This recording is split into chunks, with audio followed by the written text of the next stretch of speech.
السلام علیکم. لطیف خوزہ صاحب کا ایک نیا بیان آیا, ذرا سنیں اس کو بھی.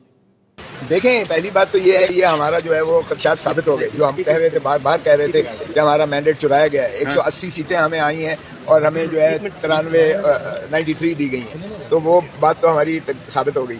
اب اگر یہاں کمشنر صاحب کہہ رہے ہیں تو مجھے حیرت ہوتی ہے, ان کی عقل پر بھی حیرت ہوتی ہے کہ یہ کہتے ہیں جی کمشنر کا تو کوئی کام ہی نہیں تھا, کمشنر کا تو کوئی کیا بات ہے. یعنی ڈپٹی کمشنر اس کے نیچے آتا ہے, اسسٹنٹ کمشنر اس کے نیچے آتا ہے, تحصیلدار اے ڈی سی جی اس کے نیچے آتے ہیں جو پریزائڈنگ آفیسر اور پولنگ آفیسر تھے.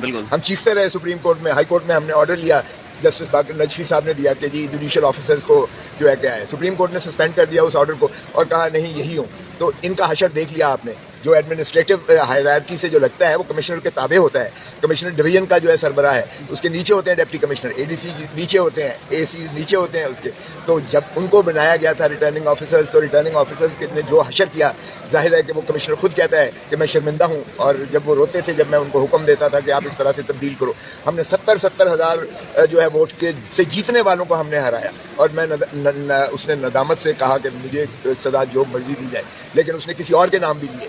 اور میں سمجھتا ہوں کہ یہ بہت ہی سنگین بات ہے, جس سے ظاہر ہو گیا کہ پاکستان تحریک انصاف کے مینڈیٹ اور عوام کے مینڈیٹ پہ ڈاکہ مارا گیا. شاہد حقان عباسی نے بھی اس بات کی تائید کی ہے کہ کمشنر جو ہے